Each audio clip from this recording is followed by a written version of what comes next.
Hoje eu quero tratar com você sobre um assunto que mexe com a sua vida e com a minha também. Restituição. O que é isso? O que a Bíblia diz sobre esse assunto? Eu quero trazer à sua memória esclarecida a história de Jó. Esse patriarca que viveu milênios antes de nós. Este homem que tinha uma vida exemplar. Que o próprio Deus disse acerca dele: não há ninguém semelhante a Jó. Homem íntegro, reto, temente a Deus e que se desvia do mal. Este homem era o homem mais rico do Oriente. Este homem era o homem mais piedoso do Oriente. Ele era um pai exemplar. Um homem que a Bíblia chega a dizer que ele era os olhos dos cegos, as pernas dos aleijados. Um homem bondoso e compassivo. Mas este homem foi questionado por Satanás diante de Deus, porque acusou-o de servir a Deus por interesse. Acusou-o de ser íntegro e adorar a Deus pelos favores que recebia de Deus. Mas se Deus tocasse na vida dele e tirasse o que o próprio Deus havia dado para ele, este homem blasfemaria na face de Deus. E então, Deus permitiu que Jó fosse provado. Jó perdeu seus bens, sendo o homem mais rico, foi à falência. Jó enterrou todos os seus 10 filhos num único dia, sofrendo um golpe duríssimo. A dor do luto, levantar-se das cinzas, recomeçar a vida depois de um baque tão profundo. Jó perdeu sua saúde. Ele ficou chagado, virou uma carcaça humana, perdeu o seu vigor. Seu corpo virou uma ferida aberta. A dor era tão avassaladora que ele mordia nas bolhas cheias de pus para tentar aliviar o seu sofrimento. E raspava com um caco a sua pele necrosada. Se não bastasse esses golpes tão profundos, ele ainda sofre a incompreensão da sua mulher, que disse para ele: amaldiçoa o teu Deus e morre. Ainda conservas a tua integridade? Diante de uma situação tão adversa, de uma crise tão medonha, de um sofrimento tão atroz? Mas Jó ainda sofre a acusação leviana dos seus amigos, que vieram para consolá-lo, mas tornaram-se consoladores molestos, assacando contra ele as mais pesadas acusações e libelos acusatórios. Chamaram-no de ladrão, de adúltero, de louco. Falaram para Jó que Deus matara os filhos dele porque ele era louco. Cravejaram Jó com as suas setas mais venenosas. E Jó, esmagado debaixo do rolo compressor desse sofrimento, ergue aos céus 16 perguntas. Por que, meu Deus? Por que eu estou sofrendo? Por que a minha dor não cessa? Por que eu não morri no ventre da minha mãe? Por que eu não morri ao nascer? Por que os seios da minha mãe não estavam murchos de leite para eu morrer de fome? Por que o Senhor não me mata de uma vez? Ele levantou ao céu 16 vezes a pergunta: por quê, por quê, por quê, por quê? A única resposta que ele escutou ou recebeu das suas perguntas foi um sonoro não de Deus, o silêncio gelado de Deus. Então ele faz 34 queixas contra Deus. E Deus permaneceu em silêncio, em perturbador silêncio. Este homem certamente está encurralado pelas crises mais terríveis. ele perdeu seus bens, ele enterrou seus filhos, ele perdeu sua saúde, ele não teve mais o apoio da sua mulher, e ele foi acusado levianamente pelos seus amigos. Ele está no fundo do poço. Ele está no fim da linha. O corpo dele, chagado, parece uma carcaça humana. E é diante desta cena que, apesar de todo o sofrimento que o assola sem pausa, sem descanso, é que ele arranca do peito ainda um brado de esperança e diz: mais uma coisa eu sei, é que o meu Redentor vive. E por fim ele se levantará, e os meus olhos verão. E então o Deus que inspira canções de louvor nas noites escuras começa a falar com Jó. Mas quando Deus se revela a Jó, Deus não responde nenhuma das suas 16 perguntas. Deus não responde nenhuma das suas 34 queixas. Quando Deus rompe o silêncio, Deus faz para Jó 70 perguntas. Todas perguntas retóricas. E Deus então despeja na presença de Jó a sua grandeza e a sua majestade. Torrentes caudalosas da glória de Deus vêm sobre Jó. E Deus mostra a ele quão grande Deus é, quão poderoso, quão magnífico, quão extraordinário. E perguntou: Jó, onde você estava quando eu lançava os fundamentos da terra? Onde você estava quando eu cercava as águas do mar? Onde você estava quando eu espalhava as estrelas no firmamento? E Deus foi revelando a Jó a sua majestade, a sua grandeza, o seu poder. E Jó foi se encolhendo, e se encolhendo, e se encolhendo, para descobrir as verdades mais extraordinárias que mudaram a sua história. E a primeira coisa que Jó descobre é a onipotência divina. Ele diz: agora eu sei que tudo podes. Você e eu temos impossibilidades intransponíveis. Você e eu chegamos ao fim da linha.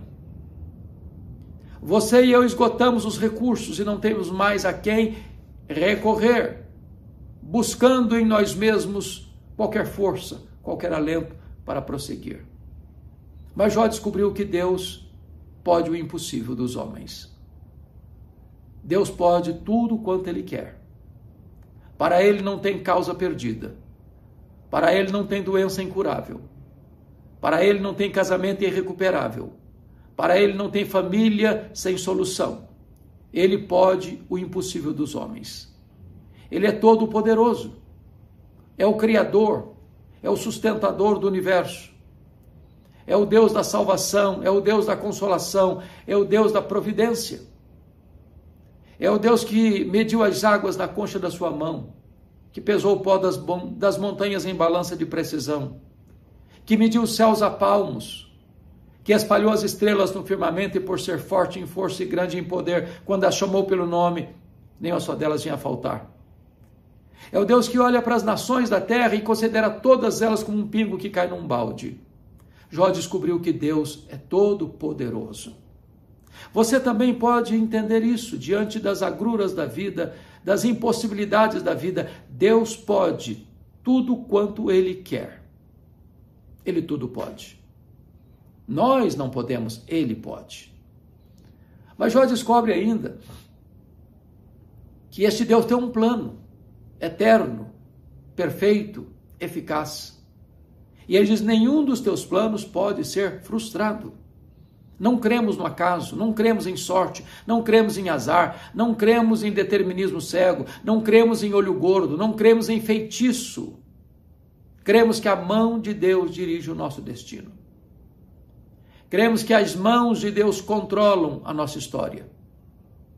Cremos que nada acontece conosco sem que Deus saiba, sem que Deus permita, sem que Deus tenha um propósito. Podemos afirmar que todas as coisas cooperam para o bem daqueles que amam a Deus, daqueles que são chamados segundo o seu propósito. Jó compreendeu então que não existe acaso, que ele estava passando por esse vale escuro e tinha Deus um propósito nisso, embora nesse momento ele não pudesse compreender e discernir todo o propósito de Deus. Mas ele descobre mais. Ele descobre que ele tinha um conhecimento muito limitado de Deus. Ele reconhece que ele falara muitas coisas sem saber, sem compreender. Quando você está sofrendo, via de regra, você expressa a sua dor, você espreme o pus da ferida e você está magoado, triste, e às vezes você fala palavras que você nem mesmo discerne e compreende. O sábio, portanto, é aquele que sabe que quase nada sabe. Porque o que sabemos é muito inferior ao que nós não sabemos. Então o sábio põe a mão na boca e diz: meu Deus, quantas coisas eu falei sem compreender. Mas Jó compreende também que este Deus é o Deus que olha para a nossa vida e ele diz assim: eu te conhecia, Deus, só de ouvir, mas agora os meus olhos te veem. Este homem que era o homem mais piedoso do mundo, e era o próprio Deus quem afirmara isso, agora vem dizer-nos que ele conhecia a Deus só de ouvir, mas agora é que os seus olhos podiam contemplá-lo. E talvez você pergunte: mas como assim? E eu lhe pergunto então: você conhece a Deus? Quanto você conhece a Deus? A Bíblia diz que conhecer a Deus é a própria essência da vida eterna. Você conhece a Deus? Quanto você conhece? Certa feita, um homem que nunca tinha visto o mar fez uma visita ao litoral e, quando viu o mar, exclamou entusiasmado: agora eu conheço o mar. Aproxima-se dele um marujo que vivera a vida toda nas procelas do mar, diante de tempestades, de sol causticante, com a pele bronzeada pelo sol. Aproxima-se desse homem e diz: eu também conheço o mar. Qual a diferença entre eles? Você conhece a Deus? Quanto você conhece a Deus? Nem toda a eternidade será suficiente para esgotarmos o conhecimento de Deus, porque Deus é inesgotável em seu ser. Jó então começa a ter uma experiência mais profunda com o conhecimento de Deus. Mas Jó ainda descobre quão pecador ele era. Ele diz: por isso eu me abomino no pó e na cinza. As pessoas que mais choram os seus pecados não são as pessoas que mais pecam, mas as pessoas que mais perto de Deus andam. Quanto mais você se aproxima da luz, mais você reconhece que a escuridão é real no seu coração e na sua vida. Quanto mais longe de Deus, menos consciência de pecado. Quanto mais perto de Deus, mais consciência se tem de que somos pecadores. Então, Jó tem essas compreensões todas, mas a circunstância ainda não mudou. Ele ainda está falido, ele ainda está doente, ele ainda está enlutado, ele ainda está abandonado pela mulher, e ele ainda está sendo acusado pelos amigos. Mas diz a Bíblia que Deus mudou a sorte de Jó quando este orava pelos seus amigos.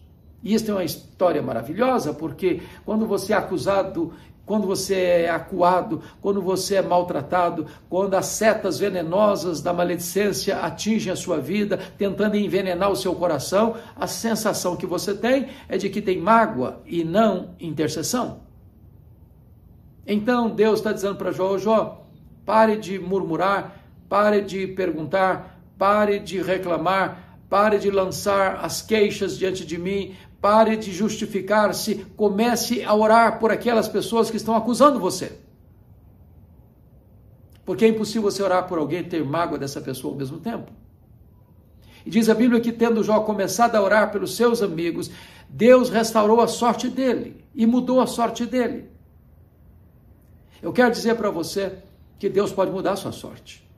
Talvez hoje você esteja chorando, machucado, ferido, prostrado, nocauteado pelas circunstâncias da vida. Talvez tudo ao seu redor parece que está desmoronando. A sua vida está sendo desidratada pelas crises, mas Deus pode mudar a sua sorte. E Deus restaurou todas as 5 áreas que Satanás intentou destruir na vida de Jó. Primeiro, Deus restaurou a saúde de Jó. Ele viveu depois disso mais 140 anos. E eu acredito que sem nenhuma sequela, sem nenhuma cicatriz. O Deus Todo-Poderoso é o Deus que cura.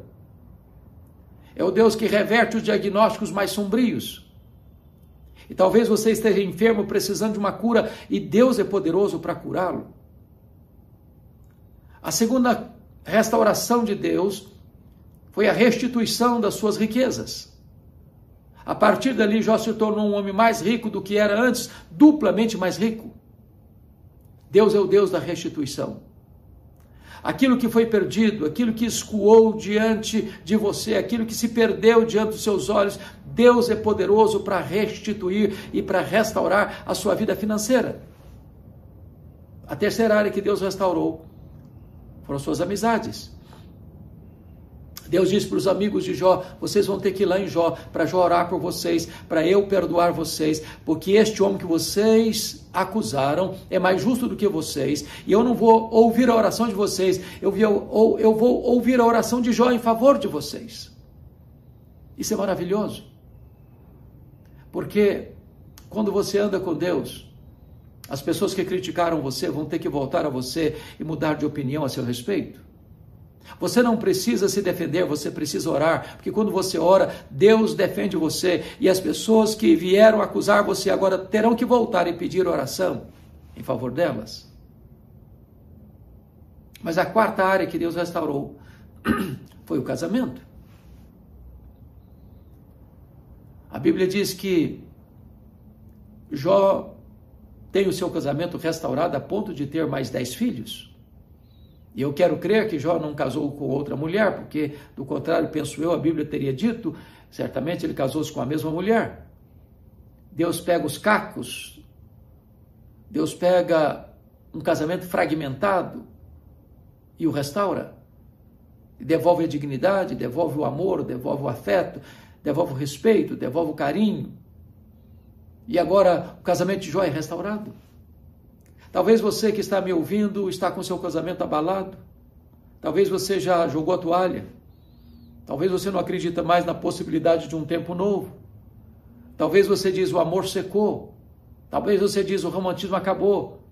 Talvez você fala não tem mais jeito, não tem mais saída, não tem mais solução. Eu quero dizer para você que Deus é poderoso para restaurar o relacionamento conjugal. Deus é poderoso para restaurar o sentimento que há no seu coração. Deus é poderoso para recomeçar uma nova história na sua vida. E Deus restaura o casamento de Jó. Mas a última área que Deus restaurou foram os filhos. Deus deu em dobro para Jó tudo o que ele tinha antes. Ele já tinha 10 filhos outrora. Mas agora ele não tem mais 20, ele tem 10. Sabe por quê? Porque quando um filho morre, você não perde esse filho. Quando um filho morre, e sobretudo diante de uma família piedosa como a família de Jó, agora Jó tem 10 filhos no céu, Jó tem 10 filhos na terra. Deus restituiu em dobro e Deus restaurou completamente. Deus pode restaurar também sua família. Deus pode restaurar os seus filhos. Deus pode trazer de volta os pródigos. Deus pode trazer harmonia onde há guerra. Deus pode trazer paz onde há conflito. Deus pode trazer diálogo onde há agressão. Deus pode trazer alegria onde há tristeza. Deus pode trazer entendimento onde há desavença. Deus pode restaurar a sua casa. Deus pode restaurar o seu lar. Deus pode restaurar os seus filhos. O que é curioso é que Deus restaura Jó, restitui a Jó, mas não explica por que ele sofreu. Todos no enredo da história de Jó estão sem saber, de fato, exatamente tudo o que aconteceu. E às vezes até equivocados. Satanás estava errado quando pensou que Jó servia a Deus por interesse. Que se Deus tirasse de Jó o que Deus mesmo havia dado, Jó blasfemaria. Satanás acusou a Jó de amar mais o dinheiro, mais a família e mais a si mesmo do que a Deus. Satanás estava errado e Jó provou isso. A mulher de Jó estava errada, achando que Deus não era digno de ser adorado no sofrimento. E então disse para o seu marido: ainda conservas a tua integridade? Amaldiçoa Deus e morre. Ela estava errada. Deus pode ser adorado sim, quando a providência é carrancuda, porque mesmo quando a providência é carrancuda, a face de Deus é sorridente. Os amigos de Jó estavam errados. Eles acharam que Jó estava sofrendo por algum pecado que ele havia cometido. E Deus mostrou para os amigos de Jó que eles estavam errados. E Jó era um homem piedoso, temente a Deus, que se desviava do mal. Mas Jó também estava errado. Porque Jó imaginou que Deus o cravejava com as suas setas venenosas. E ele não podia compreender o que estava por trás. Na verdade, o que Satanás intentou foi colocar Jó longe de Deus. Mas o que ele conseguiu foi colocar Jó mais perto de Deus. Sabe por quê? Porque os planos de Deus não podem ser destruídos, frustrados. Não importa o que esteja acontecendo hoje com você. Talvez você esteja como Jó sofrendo muito. Talvez você esteja enfrentando lutas e perdas sucessivas na sua vida. Talvez você não tenha tido descanso na sua mente, na sua alma, no seu corpo, no seu coração. Talvez você esteja hoje achando que não tem mais saída para você. Que seria melhor você nem ter vindo ao mundo. Seria até melhor Deus tirar a sua vida. Mas eu quero dizer para você que o futuro está nas mãos de Deus. E Deus pode reverter esse